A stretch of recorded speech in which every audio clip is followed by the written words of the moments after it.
Sekolah Tinggi Anglican CHIJ Katong Convent, CHIJ St. Teresa's Convent, Sekolah Menengah Geylang Methodist dan Hwa Chong Institution.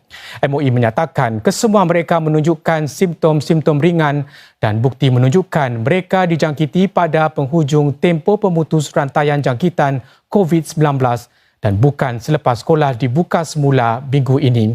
MOE juga menambah kes-kes tersebut tidak membentuk sebuah kelompok jangkitan. 5 sekolah. And so yesterday, all of them new samples were taken and they were retested. And the retested results showed that they all turned out to be negative. So actually, if today they are tested negative again, they can be discharged. 5 sekolah yang berkenaan telah dibersihkan secara menyeluruh. Para pelajarnya yang dijadualkan kembali ke sekolah minggu depan boleh melakukan demikian. Pengesanan kontak buat masa ini masih dilakukan. Secara keseluruhannya, 29 kaki tangan dan 100 pelajar telah diberikan cuti wajib 14 hari atau perintah kuarantin di rumah.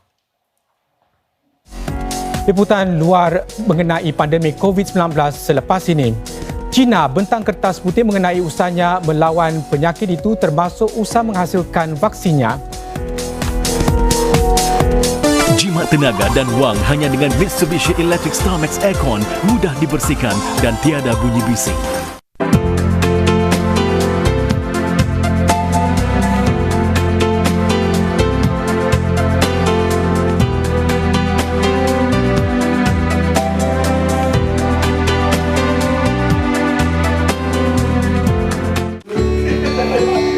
Seronok rasanya dapat kembali kepada rutin-rutin yang sama seperti dahulu.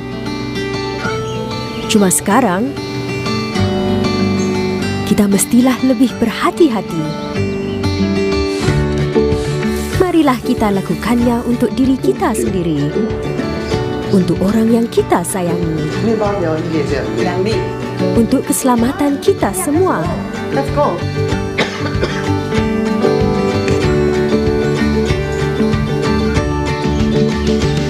Menjaga keselamatan bermula di rumah.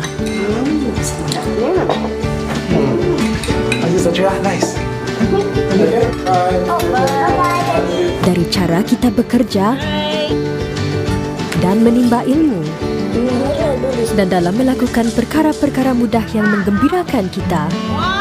Berhati-hati jika anda perlu keluar rumah. Melakukan perkara yang mudah. Bersikap peka. Perkara-perkara mudah ini dapat membantu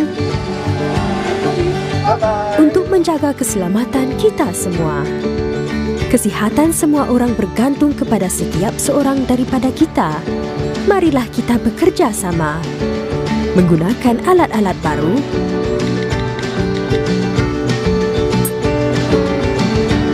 dan amalkan tabiat-tabiat baru kita. Marilah kita bekerja sama dengan rakan-rakan sekerja di tempat kerja. Pastikan ada jarak selamat antara kita. Ia akan membantu untuk menjamin keselamatan kita semua.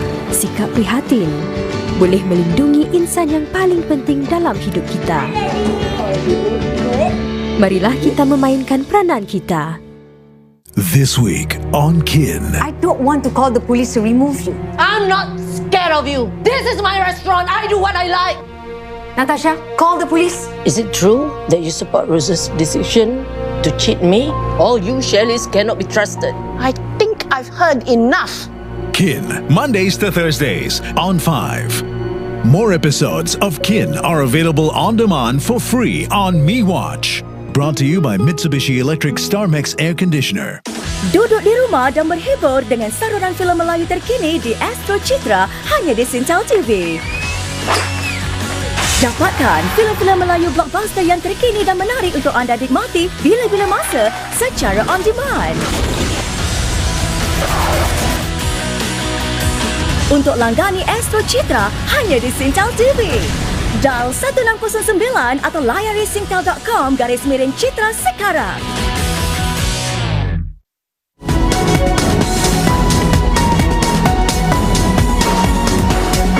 Kembali bersama berita. Sebuah kumpulan kerja warga akan ditubuhkan dalam usaha mewujudkan sistem pentadbiran wakaf yang kukuh. Penubuhannya itu merupakan susulan pengumuman Menteri Bertanggungjawab bagi Ehwal Masyarakat Islam Encik Masagos Zulkifli mengenai wakaf masyarakat Singapura kemarin. Dalam satu wawancara khas dengan media hari ini, Encik Masagos berkata, kumpulan kerja itu akan melakarkan protokol dalam memantapkan pengurusan wakaf serta memasyarakatkan wakaf dalam kalangan Melayu Islam di sini. Untuk berpindah dari Menteri Bertanggungjawab bagi Ehwal Masyarakat Islam Encik Masagos Zulkifli berkata pendanaan yang kukuh amat diperlukan dalam perancangan jangka masa panjang sosio-agama Singapura. Lantaran itu, kumpulan kerja warga yang ditubuhkan akan dianggotai pakar daripada sektor keagamaan, perbankan, perundangan dan pelaburan. Diketuai Encik Abu Bakar Muhammad Noor, Timbalan Presiden DPPMS yang juga anggota Majlis Tertinggi MUIS, kumpulan kerja warga itu akan melakarkan protokol dalam memantapkan pengurusan wakaf serta rangka kerja yang mampu menarik masyarakat Melayu Islam untuk menyumbang kepada portfolio baru berbentuk hartanah itu. Ini termasuklah mereka yang ingin mewakafkan aset HDB. Tidak seperti tanggapan ramai yang menjangkakan wakaf hartanah hanya boleh diwasiatkan dengan hartanah-hartanah tambahan selain rumah yang mereka diami. Encik Masagos berkata flat HDB juga boleh diwariskan kepada wakaf masyarakat Singapura. Ini boleh dilakukan selepas seseorang itu menguruskan peninggalan faraid bagi ahli keluarganya. Sepertika daripada aset HDB itu boleh diwariskan kepada perwakafan baru itu. Pertama sekali, saya harap mereka dapat memikirkan bagaimana ia membolehkan aset-aset yang masyarakat kita memiliki seperti HDB mahu sekalipun ataupun hartanah yang mereka ada, supaya dalam rangka perundangan yang ada, termasuk juga peraturan-peraturan agama kita, membolehkan dia untuk berpartisipasi dalam sistem wakaf masyarakat Singapura. Setakat ini, pembiayaan sektor agama didukung menerusi wadah-wadah seperti Dana Wakaf Ilmu, MBMF dan pungutan zakat. Namun pendanaan yang berdaya tahan bagi menyokong institusi keagamaan, pembangunan asatizah serta usaha kemasyarakatan masih belum lagi dibangunkan. Bayangkan, kalau setiap dari kita dapat mewakafkan mungkin $50,000 daripada penjualan harta kita setelah kita meninggal dunia, dan kita dapat mendapatkannya daripada 20,000 keluarga yang mewariskannya. Dalam 50 tahun tersebut, kita telah mengumpul aset sebanyak $1 bilion untuk memanfaatkan masyarakat kita. Ini baru dari HDB. Laporan pertama kumpulan kerja itu dijadual siap dibentangkan sebelum Belanjawan 2021. Lebih 6,000 pesakit COVID-19 telah dijaga di Pusat Pameran Changi sejak ia diubah menjadi kemudahan jagaan masyarakat. Kini ia diluaskan untuk merangkumi kemudahan pemulihan masyarakat agar para pesakit yang sudah sembuh selepas 14 hari namun masih perlu diasingkan dapat terus dijaga oleh pasukan perubatan yang sama. Selepas diluaskan, kemudahan itu boleh menampung 4,400 pesakit berbanding 2,700 orang sebelum ini. Teknologi pula membantu dari segi operasi serta mengurangkan keperluan tenaga manusia. Lebih 80% daripada sesi harian bersama para doktor dijalankan menerusi telekonsultasi. Robot-robot juga digunakan untuk berinteraksi dengan para pesakit serta menghantar makanan. Lebih 15,000 panel suria yang dipasang pula dapat memenuhi sekitar 75% keperluan tenaga elektrik kemudahan jagaan masyarakat ini. Di Malaysia, Perdana Menteri Muhyiddin Yassin berkata penularan COVID-19 di negaranya telah dapat dikawal dengan baik.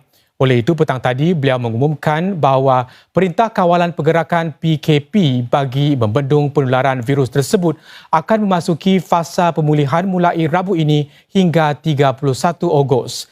Fasa pemulihan itu merupakan sebahagian daripada strategi keluar daripada PKP yang mula dilaksanakan pada 18 Mac lalu. Semasa tempoh Perintah Kawalan Pergerakan Pemulihan PKPP itu, perjalanan antara negeri-negeri dibenarkan. Dalam tempoh PKPP ini juga, hampir semua aktiviti sosial, pendidikan